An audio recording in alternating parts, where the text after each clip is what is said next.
Hi guys, welcome back to my channel. So this video is for those who are preparing for their MBA interviews. अभी जो companies के लिए interview के लिए prepare कर रहे हैं. So मैंने ये video इसलिए बनाई है क्योंकि अभी just I've given my mock interview in my college और मुझे कुछ चीज़ें पता चली the areas where I am lacking और कुछ don'ts and like dos and don'ts जो मुझे नहीं करने थे और जो मुझे करने थे जो बट मैंने नहीं किए. प्रिपरेशन कैसे करनी है, कितना टाइम देना चाहिए प्रिपरेशन को और क्या स्ट्रैटेजी होनी चाहिए. Like I would only talk about my planning, my strategy and my preparation timing क्या थी क्या नहीं.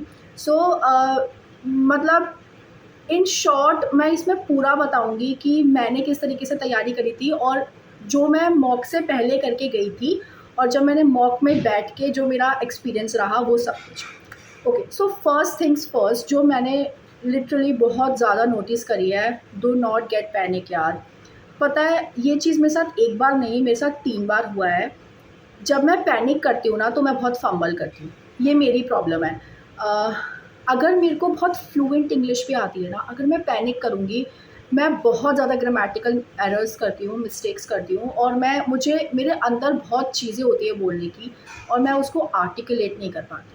So the first thing that you should keep in your mind is don't get panic. आप इंटरव्यू से पहले जितना मर्जी पैनिक हो जाओ, जो करना है, हनुमान चालीसा पढ़नी है, बजरंग बाण पढ़ना है, खुदा को याद करना है, भगवान को याद करना है, सब कर लो. But the moment you enter that room, वहाँ पे पैनलिस्ट्स होते हैं, आपको एक माइक दिया जाता है. मतलब हमें तो ऐसा हुआ था कि हमें एक माइक दिया गया था और हमारा पूरा कैमरा सेटअप था, सब कुछ था. तो उसको देख के तो ना और ज़्यादा ऐसा हो जाता है कि जो जो कैमरा पर्सन नहीं है, जो कैमरा को फेस नहीं कर सकता, उसके लिए और डिफ़िकल्ट हो जाती है चीज़ें कि यार ये सब क्या हो रहा है. तो मेरे साथ तो ऐसा नहीं था बट स्टिल मतलब थोड़ा सा वो सेटअप बहुत स्कैरी था मेरे लिए. तो मुझे ऐसा लगा कि मैं थोड़ा सा पैनिक कर गई थी. But I took a deep breath और उसके बाद मैं जाके वहाँ पे अपनी हॉट सीट पे बैठी हूँ. बट मैं पैनिक नहीं हुई थी. सो माई इंटरव्यू वॉज स्मूथ. अब ना मैंने प्रिपरेशन कैसे किया था मैं बताती हूँ. सो जब हमें पता चला था कि हमारा मॉक इंटरव्यू है तो वो चीज़ जब हमारी डेट्स आई थी तो वो डेट्स आ गई थी 1 महीने पहले आ गई थी. बट 1 महीना यार सच बताऊँ ना बहुत ज़्यादा टाइम पीरियड होता है. मेरे को नहीं लगता कि आपको एक मॉक इंटरव्यू के लिए या एक कंपनी में बैठने के लिए आपको 1 महीने तक का पढ़ाई करना है. लाइक किसी किसी के लिए होता है बट मेरे लिए इतना नहीं था. तो मैंने क्या किया था, जब मुझे पता चला कि मेरे इंटरव्यू का अब एक उससे पहले 1 वीक और बचा है, ठीक है. तो मैंने 1 वीक पहले सबसे पहले मैंने अपना रेज्यूमे उठाया, उसमें जो जो चेंजेस थे मैंने वो सब करे. अगर मेरे को अपनी अभी मैंने जैसे इंटर्नशिप करी है तो मुझे उसमें ऐड करना था, मुझे अपने उसमें रिस्पॉन्सिबिलिटीज़ ऐड करनी थी. मेरा पूरा रेज्यूमे चेंज हो जाता अपनी रिस्पॉन्सिबिलिटीज़ ऐड करके. तो मैंने सबसे पहले अपने रेज्यूमे को सॉर्ट कर दिया. अब उसके बाद ना हम लोगों को क्या था, हम लोगों को कंपनीज अलॉट हुई थी. जैसे माई कोर इज़ HR. तो हमें HR में 2-3 कंपनीज अलॉट हुई थी और हमें उसमें से कोई एक कंपनी चूज़ करनी थी और उसका JD तैयार करना था. तो मैंने एक कंपनी ली. The second step was taking that company and throughout ऊपर से लेके नीचे तक मैंने उस कंपनी के बारे में पढ़ लिया कि क्या क्या है कंपनी. फिर उसका JD देखा और JD के बाद उसकी रोल्स एंड रिस्पॉन्सिबिलिटीज़ देखी और क्या क्या मतलब लाइक JD में और कंपनी में क्या क्या हो सकता है, उनको क्या कैंडिडेट्स चाहिए, कैसी है, क्या करती है और किस तरीके से हम ग्रोथ कर सकते हैं, HR कौन है, CEO कौन है, क्या वैल्यूज़ हैं, क्या प्रिंसिपल्स हैं कंपनी के, क्या ऑर्गेनाइजेशनल स्ट्रक्चर है, मतलब जो जो HR की कंसेप्ट है वो सब कुछ मैंने उसमें पढ़ लिया. उसके बाद जो थर्ड स्टेप था ना वो था मेरे कॉन्सेप्ट्स क्लियर करना. अब ये जो टास्क था ना ये बहुत बड़ा था क्योंकि HR के कॉन्सेप्ट्स बहुत ज़्यादा होते हैं. तो आपको ना एक एक छोटी छोटी चीज़ें पढ़नी पड़ती है, फिर उसके अंदर डेप्थ में जाना पड़ता है क्योंकि HR is a huge concept यार, बहुत बड़ा. मतलब छोटी छोटी टर्म्स आपको याद करनी होती है. सो मैंने 3 दिन दिए और मैंने 3 दिन में मेरे पास एक बुक है गैरी डेस्लर की. अगर मतलब ऑनलाइन मिल जाएगी, PDF मिल जाएंगे इसके बहुत सारे. गैरी डेस्लर ऑथर का नाम है. मैंने इसकी बुक उठाई और मैंने इसके कुछ कुछ कॉन्सेप्ट्स जो मैंने ऑलरेडी अपने 4th मॉड्यूल में पढ़ चुकी हूँ मैं, मतलब 1st टू 4th मॉड्यूल में जो जो पढ़े हैं बस उनको रिवाइज़ किया. जैसे मैंने कॉम्पेंसेशन पढ़ा था, मैंने टैलेंट एक्विजिशन पढ़ा था, अपार्ट फ्रॉम दैट मैंने लेबर लॉज पढ़ा था और कुछ कुछ और थे, कंप्लायंसेस था. तो ये सब मैंने इसको रिवाइज़ करा एक बार. तो ज़्यादा टाइम नहीं लगा क्योंकि ऑलरेडी पढ़ा हुआ था, बस उसको रिवीजन देना था. अब ये सब होने के बाद ना अब मुझे ये पता चल गया था मेरी ये तीनों चीज़ें तो सॉर्टेड है. अब जो मेन मेरा बहुत इम्पॉर्टेंट था वो था इंट्रोडक्शन. जो कि मैंने 10-12 क्वेश्चंस को पहले अपनी एक नोटबुक पे लिखा कि describe yourself, what are your strengths, what are your weaknesses, why this company, why this position, why should we hire you, why you think you are the good fit for the organization, why shouldn't we hire you, मतलब everything, every question एक recruiter जो पूछ सकता है मैंने सबको note down किया और मैंने उसके आंसर्स फ्रेम करने शुरू करे। अब ना स्टूडेंट्स सबसे बड़ी गलती करते हैं, वो सोचते हैं कि यार याद कर लेते हैं और वहाँ जाके बोल देंगे। यार आप पता है होता क्या है, आप ना याद कुछ और करके जाते हो और आप वहाँ बोलते कुछ और हो, मतलब पूरा डिफरेंट हो जाता है। तो मेरा ये मानना है कि आप उसको लिख लो। I am not asking you to cram the things, but I am asking you to write it down for just for a better understanding of your like answers, कि आप बोलना क्या चाह रहे हो, आप बताना क्या चाह रहे हो रिक्रूटर को, ठीक है। तो मैंने क्या किया, मैंने वो सब लिख लिया। मैं एक बार शीशे के सामने खड़ी हुई और मैंने बोलना शुरू किया। मैंने 1 दिन किया, 2 दिन किया, मैंने 3 दिन किया। मैंने 3 दिन तक ये किया और मैंने एटलीस्ट 10 में से 5 क्वेश्चंस जो कि मोस्ट इंपॉर्टेंट है उनको तो पूरा अच्छे से फ्रेम कर ही लिया था। अब देखो स्ट्रेंथ्स तो आपकी वही रहेंगी, वीकनेसेस तो आपकी वही रहेगी, डिस्क्राइब मी योरसेल्फ तो वही रहेगा, ग्रेजुएशन, एकेडमिक्स, क्वालिफिकेशन तो आपकी वही रहेगी। तो इसको तो अच्छे से रट लो, इसमें तो कुछ चेंज ही नहीं करना है, ठीक है। इसको तो रट लो अच्छे से कि मैं हूँ कौन, मेरी स्ट्रेंथ्स क्या है और मेरी वीकनेसेस क्या है। अब ये आपको कोई और तो नहीं बताएगा, क्योंकि आपकी स्ट्रेंथ्स और आपकी वीकनेसेस जो है वो आप खुद को खुद ही बताओगे, ठीक है। तो मैंने ये सब कर लिया था। अब उसके बाद ना 1 दिन बचा था मेरे पास और मैंने उस 1 दिन में कुछ नहीं किया। ऑनेस्टली मैंने कुछ नहीं किया, क्योंकि मुझे पता है, ऐसा लगता है, पता नहीं ये क्या मेरी मेंटालिटी है, मुझे ऐसा लगता है कि अगर मेरा परसों इंटरव्यू है और मैं कल पढ़ूंगी तो सब कुछ मगअप हो जाएगा। और मेरे साथ होता है, मैं पता है बहुत फिर पैनिक करने लग जाती हूँ। फिर मुझे लगता है कि अरे यार ये भी रह गया, ये भी रह गया, ये भी पढ़ना था, ये तो रह गया, ये तो रह गया। तो मैंने छोड़ दिया, मैंने कुछ नहीं पढ़ा। हम मेरा इंटरव्यू था सुबह आई थिंक 10:45 का मेरा स्लॉट था, 10:45 टू 11:45, वो 1 घंटे का मेरा स्लॉट था। तो मैंने उससे पहले क्या किया, अब इंट्रोडक्शन वगैरह ये तो फर्स्ट क्वेश्चन था, जाके पैनलिस्ट आपसे ये पूछते हैं कि just tell me about yourself. तो ये वाला मैंने एक रिवीजन किया। उसके बाद बस मैंने अपना रेज्यूमे देखा, क्योंकि मुझे पता था कि मोस्ट ऑफ द क्वेश्चंस आपके जो आने वाले हैं वो आपके रेज्यूमे से आने वाले। वो आपका रेज्यूमे देखेंगे, उठाएंगे और उसमें से पूछेंगे अच्छा आपने ये किया, ये किया, ये किया। एक बार मैंने अपने रेज्यूमे को गो थ्रू कर लिया, मैं अंदर गई हूँ और पता है सबसे बड़ी गलती मुझसे हो, अब ये तो था सारी प्रिपरेशन वाला पार्ट। अब मैं बताती हूँ कि आपको इंटरव्यू का एक्सपीरियंस कैसा था मेरा। तो अब मेरे से गलती हो गई थी, मैं अंदर गई और आई डिडंट नॉक, मैंने नॉक नहीं किया। And they send me out of the room and they said, one of the panelist said go back and come again.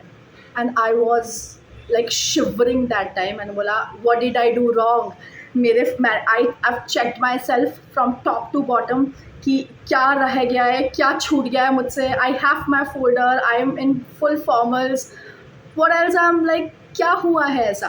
So I realized that I did not knock. Then I went inside, I from outside I knocked the door and they said okay come, then they allowed me to come inside. मैं वहाँ जाके बैठी हूँ। And दूसरी बड़ी mistake, दूसरा blunder I would say is I said hi. Oh my god, so embarrassing. You should not say hi to your panel member. Please do not say hi. Just greet them, good morning, good afternoon, good evening, whatever, but don't say hi, hello. ये मुझसे सबसे बड़ी गलती हो गई थी। So उन्होंने सबसे पहले मेरे रेज्यूमे पे इतना बड़ा कैप्स में लिख दिया HI, और लास्ट में उन्होंने मुझे अपना रेज्यूमे दिखाया है, मतलब मेरा रेज्यूमे दिखाया है, और उन्होंने बोला Tanvi see what is this. I said high.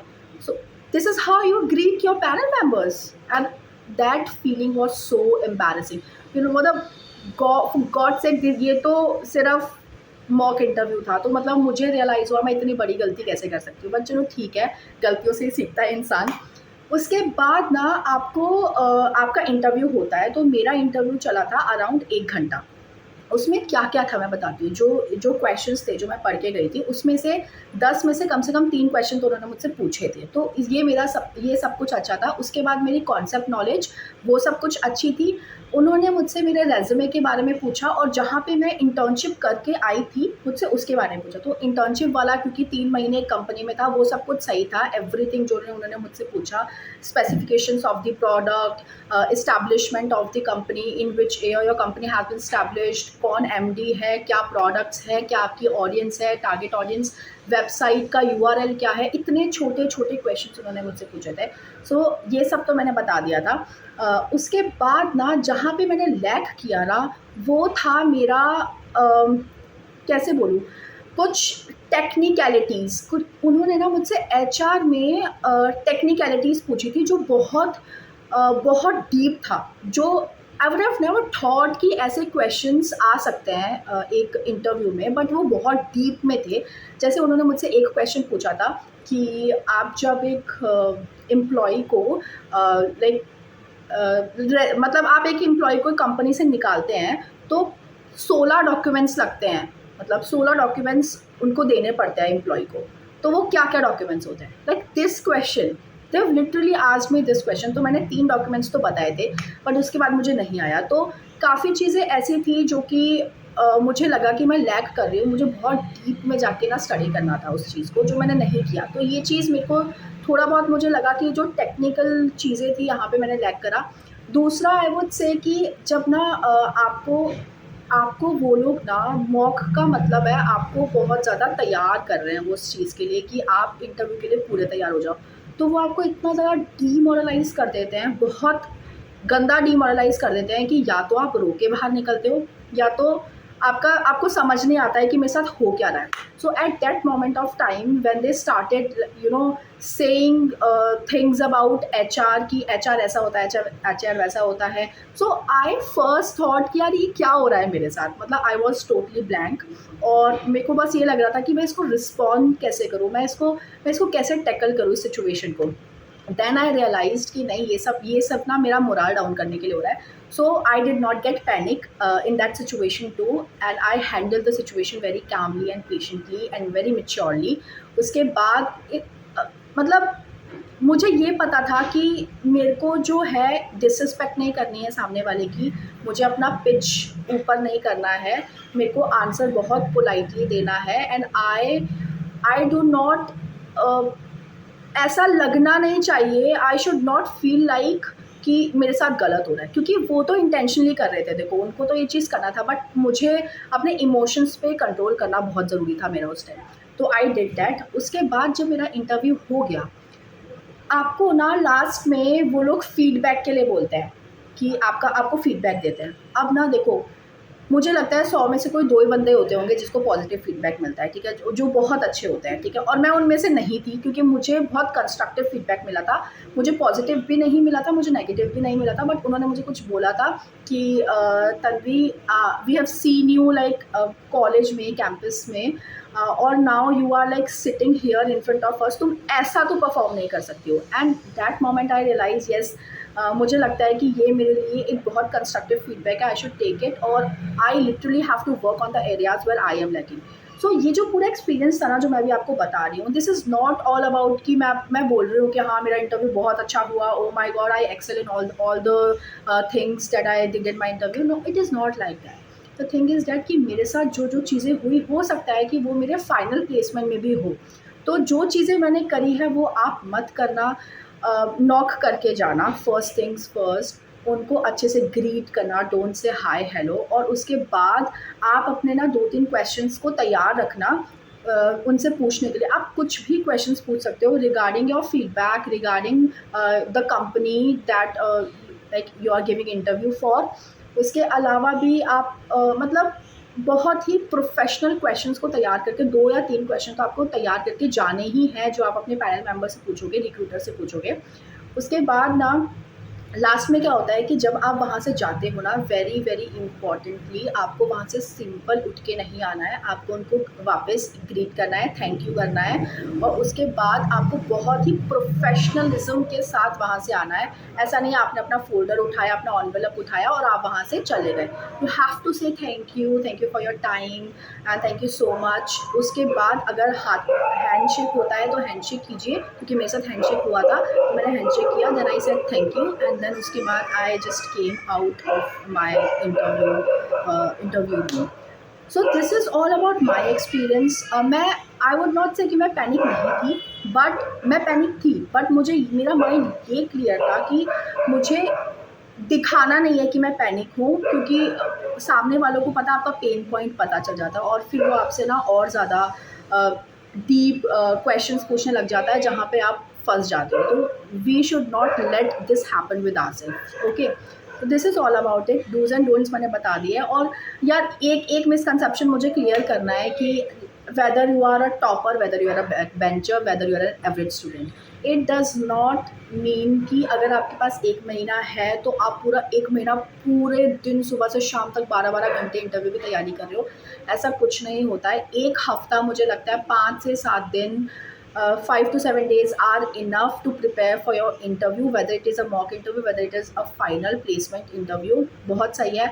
बस जिस कंपनी के लिए आप बैठ रहे हो उसके, और अगर आप एचआर हो ना तो फिर sorry I shouldn't say this, but मुझे लगता है कि एचआर को एक बहुत ही deep understanding of the company होनी चाहिए। तो हो सकता है रिक्रूटर आपसे ना बहुत ज़्यादा डीप क्वेश्चंस पूछे, बहुत ज़्यादा टेक्निकल क्वेश्चंस पूछे। तो इसकी तैयारी प्लीज़ अच्छे से करके जाना जिस कंपनी में बैठ रहे हो उसमें। और ख़ुद के बारे में तो खैर पता ही होता है, बट किसी किसी को नहीं पता होता है कि मेरी स्ट्रेंथ्स क्या है, मेरी वीकनेस क्या है। और रिक्रूटर कभी भी ना डायरेक्ट क्वेश्चंस नहीं पूछता है regarding your strengths and weakness. वो हमेशा उल्टा पुल्टा करके पूछता है, घुमा के पूछता है, why should we hire you.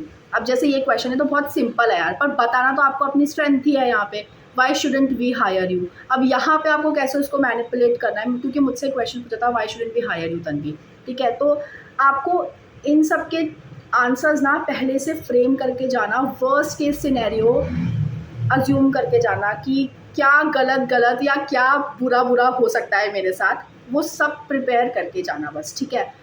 बस this is all about it. मेरा एक्सपीरियंस था, मैंने आपको बता दिया, बट आई वांट कि अगर आप लोग प्रिपेयर कर रहे हो ना, चाहे मतलब जितनी अच्छी कंपनी आ रही है, जितनी बुरी कंपनी आ रही है, कुछ भी हो रहा है, it does not matter, but what matters is कि आप कैसे परफॉर्म करते हो। आपने पूरे साल क्या किया है ना, आप चाहे 10 CGPA वाले हो, आप चाहे 95 परसेंटाइल वाले हो, it does not matter. What matters is when you are sitting on that hot seat and giving your interview. This is all what matters, nothing else. Okay, so all the best guys. अच्छे से prepare करो, क्योंकि अभी मैं भी उसी stage पे हूँ, मेरे भी फाइनल प्लेसमेंट्स अभी स्टार्ट होंगे, मैं भी अभी अपनी प्रिपरेशन कर रही हूँ। सो और हाँ, मैं अपने बारे में बता दूँ, I am an average student. मैं ना ही ज़्यादा अच्छी हूँ ना ही ज़्यादा बुरी हूँ, मैं एवरेज स्टूडेंट हूँ। तो मैं उन सब के लिए बोल रही हूँ जो एवरेज स्टूडेंट हैं और जो 70 to 80% के बीच में लाए करते हैं। तो उनके ये शायद उनके लिए बहुत हेल्पफुल होगी, क्योंकि जो टॉपर होंगे यार वो तो पढ़ेंगे ही, वो तो 24-24 घंटे पढ़ेंगे, ठीक है। तो उनको तो मैं कुछ नहीं बोल सकती, बट स्टिल यार थोड़ा सा अपनी, हाँ एक चीज़ और है, थोड़ा सा अपना ना आर्टिकुलेशन और कम्युनिकेशन थोड़ा सा अच्छा कर लेना। Now there is a difference between articulation and communication, या तो कम्युनिकेशन डज नॉट मीन कि आपको अपना एक्सेंट चेंज करना है। ओके, यू आर सेइंग वो साउथ दिल्ली वाले एक्सेंट, ऐसा नहीं करना है आपको। ऐसे ब्रिटिश एक्सेंट लेके आप जा रहे हो सामने वाले के साथ और जार्गन्स मार रहे हो, अरे यार पता है इतने महंगे वर्ड्स नहीं यूज़ करने होते हैं। जब हम एक इंटरव्यू दे रहे होते हैं ना, हमें चाहे जितनी अच्छी वोकैबुलरी आती हो, हमें सामने वाले को ऐसा समझना है कि वो 10 साल का बच्चा है और हम उससे इंग्लिश में बात कर रहे हैं, बस। एज सिंपल एज, जितना सिंपल हो सके ना उस भाषा में उससे बात करनी है, बिल्कुल भी। अभी जैसे मैं ये वीडियो बना रही हूँ, ठीक है, I could have used a lot of jargons, a lot of big vocabulary words which would be inconsequential for you all, but मुझे ऐसा लगता है कि अगर हम किसी को समझा रहे हैं तो हमारी आर्टिकुलेशन और हमारी कम्युनिकेशन बिल्कुल सिंपल होनी चाहिए, बहुत सिंपल होनी चाहिए, ठीक है, as simple as you can use, ठीक है। That's it. Bye guys, take care and all the best.